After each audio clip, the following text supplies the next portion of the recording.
안녕하세요. 레위를 부르시고 금식 논쟁에 답하십니다. 오늘 본문은 마가복음 2장 13절에서 22절입니다. 13절. 예수께서는 다시 호숫가로 나가셨습니다. 많은 사람들이 나오자 예수께서 가르치기 시작하셨습니다. 다시 호숫가로 나가셨다는 것은 전에 베드로와 안드레, 야고보와 요한 형제를 그들이 호숫가에서 일하고 있을 때 부르셨던 일과 연결시키기 위해서입니다. 호숫가가 자주 언급되는 것은 갈릴리 지역에 사는 많은 사람들이 이 바다를 생업의 터전으로 삼고 살아가고 있었기 때문이었습니다. 이처럼 예수의 가르침은 회당만이 아닌 주로 사람들의 삶의 현장에서 이루어졌습니다. 14절. 그러고 나서 예수께서는 지나가시다가 세관에 앉아있는 알페오의 아들 레위를 만나셨습니다. 나를 따라오너라.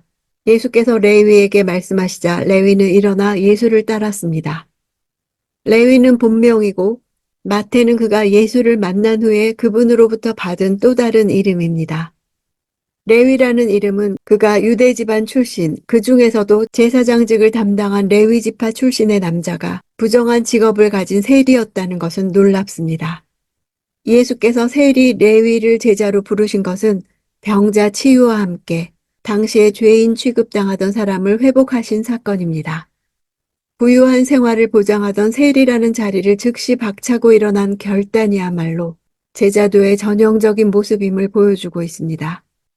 예수님은 병자에게는 그렇게 안 하셨는데 왜 세리에게는 나를 따르라고 하셨을까요? 세리는 죄의식이 엄청난 사람이었습니다. 자신이 죄인임을 누구보다 절감하는 사람이었기에 제자로 부르셨습니다. 제자가 되기 위한 첫 번째 자격이 자신이 죄인이라는 것을 아는 것입니다.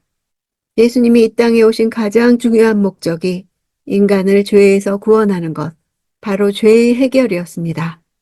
레위를 부르실 때에도 내 제자를 부르실 때와 동일한 권위적 명령이 있고 동일한 즉각적 순종이 있고 동일한 이전 삶과의 단절이 있습니다. 누구나 예수님을 따를 수 있으며 예수님이 이루려는 하나님의 통치는 사회적 경계선을 철폐하고 모든 사람을 제자로 부르고 계시다는 것을 보여줍니다. 15절. 예수께서 레위의 집에서 식사를 하시는데 많은 세리와 죄인들이 예수와 그분의 제자들과 함께 음식을 먹고 있었습니다.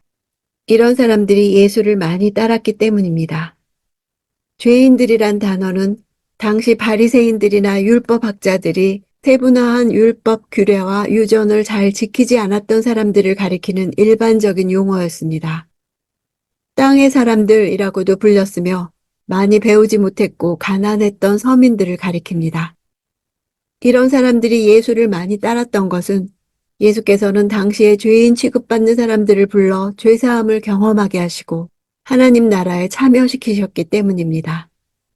예수 당시의 식탁 교제는 단순히 음식을 먹는 자리가 아니었습니다. 그것은 종교적, 문화적, 신분적 구별의 표시였습니다.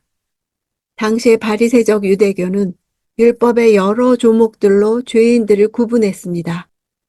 예수님은 죄인으로 불리는 사람들과 식탁 교제를 함으로써 바리새인들이 정해놓은 죄인의 구분과 종교적 차별과 질서를 바닥에서부터 흔드신 것이었습니다. 새로운 일이 일어나고 있었습니다. 16절.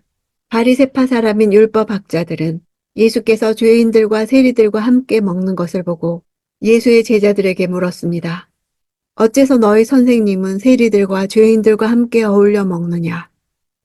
바리새인은 주로 평민 계층으로 율법과 전통을 중요시하는 경건한 무리들이 대부분이었습니다. 그러나 경건과 세속으로부터의 분리에 지나치게 집착한 나머지 일반 백성들에게 공감과 존경은 얻어냈지만 비천한 민중을 경멸했습니다. 다른 사람들에게 보이는 외식적 신앙에 몰두하여 예수의 공생의 기간 동안 복음 전파 사역을 끈질기게 방해했습니다. 당시의 바리새인들은 세리와 죄인들 때문에 하나님의 구원이 늦춰지고 있다고 생각하여 그들을 경멸한 것입니다. 또한 세리와 죄인들과 식사를 같이 하는 것은 명백한 정결법 위반이었습니다. 그러나 예수께서 세리와 죄인들과 나눈 식탁 교제는 종말에 최종적으로 성취될 하나님과 그의 백성 간에 있을 잔치를 미리 이루신 것이었습니다. 17절. 예수께서 이 말을 들으시고 그들에게 말씀하셨습니다. 건강한 사람에게는 의사가 필요하지 않으나 병든 사람에게는 의사가 필요하다. 나는 의인을 부르러 온 것이 아니라 죄인을 부르러 왔다. 건강한 사람에게는 이 말은 고대 헬라 문학에서 자주 발견되는 자문입니다. 건강한 사람이나 의인은 은유적 표현으로서 자신의 의를 추구함으로 스스로 의롭다고 자부하는 바리새인들을 가리킵니다. 의인은 건강하다고 생각해 치유받을 필요가 없다고 생각하는 사람입니다. 반면에 죄인은 스스로를 구원할 수 없다고 의사가 필요하다고 인정하는 사람입니다. 18절. 요한의 제자들과 바리새파 사람들이 금식하고 있었습니다. 몇몇 사람들이 와서 예수께 물었습니다. 요한의 제자들과 바리새파 사람의 제자들은 금식을 하는데 왜 당신의 제자들은 금식하지 않습니까? 당시 경건한 유대인들은 일주일에 2차례 월요일과 목요일에 금식을 했습니다. 요한의 제자들은 자신들의 스승인 요한은 감옥에 갇혀 있는데 전통적인 금식일인데도 불구하고 예수님과 제자들은 죄인들과 어울려 먹고 마시는 사실에 대해 질문한 것입니다. 세례 요한의 제자들은 이 경건주의를 벗어나지 못해서 나중에 세례 요한 교를 만들어 떠났습니다. 제자들의 행동을 문제 삼으면서 제자들이 아니라 예수께 물은 것은 고대 세계에서는 스승이 자기 제자들의 행동에 책임을 졌기 때문입니다. 바리새인들은 오랫동안 기다려온 구원이 아직 나타나지 않은 것은 이스라엘에게 죄가 있기 때문이며 그래서 금식하고 회개함으로써 구원을 예비해야 한다고 믿었습니다. 19절. 예수께서 대답하셨습니다. 신랑이 함께 있는데 어떻게 결혼잔치에 초대받은 사람들이 금식을 할 수 있겠느냐? 신랑이 자기들과 함께 있는 한 금식할 수 없다. 하나님 나라는 결혼잔치로 비유됩니다. 지금은 신랑이신 예수님이 이 땅에 오신 사실을 기뻐해야 할 때입니다. 실제로 유대인들은 금식하는 절기와 결혼식이 겹치면 금식하지 않았습니다. 결혼의 기쁨이 금식으로 깨져서는 안 되기 때문입니다. 의식적인 부정함에 대한 옛 규례들은 하나님 나라가 가져오는 용서와 교제와 감동과 기쁨 앞에 설 자리를 잃습니다. 일주일쯤 계속된 혼인잔치의 모든 비용은 신랑 가족이 지불했습니다. 바로 이런 모습은 예수님이 가져오신 천국의 모습입니다. 신랑이 함께 있다는 말이 2번 반복되며 강조됩니다. 혼인과 혼인잔치가 종말론적 구원 시대를 상징하기에 예수님이 오심으로 구원의 시대가 왔음을 뜻합니다. 이미 구원의 시대가 왔기 때문에 금식이 아니라 기쁨과 축하잔치가 마땅합니다. 따라서 하나님의 구원이 오기를 바라는 목적에서 행하는 바리새인들의 금식은 더 이상 무의미합니다. 이런 예수님의 대답은 예수님으로 인해 이미 하나님의 구원이 임했는데도 그것을 알지 못한 채 여전히 금식하며 기존의 관행을 고수하고 오히려 하나님의 구원을 누리는 자들을 비난하는 바리새인들을 비판하신 것입니다. 21절. 낡은 옷에 새 천 조각을 대고 깁는 사람은 없다. 그렇게 하면 새 천 조각이 낡은 옷을 잡아당겨 더 찢어지게 된다. 새 천 조각은 세탁을 한 적이 없어 줄지 않은 옷감입니다. 새 천 조각은 물을 흡수해 급격히 줄어들면서 낡은 옷을 망칠 것입니다. 그리스도의 복음과 유대교의 전통은 함께 조화될 수 없으며 상충적인 관계라는 뜻입니다. 새 것과 옛 것이 양립 불가능함을 말씀하십니다. 예수님을 낡아 떨어진 부분을 기우기 위해 유대교의 옷에 붙이는 새로운 천 조각쯤으로 여기는 것은 불행한 일입니다. 22절.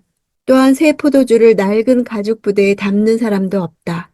그렇게 하면 포도주가 부대를 터뜨려 포도주와 부대 모두를 버리게 되기 때문이다. 새 포도주는 새 부대에 담아야 하는 법이다.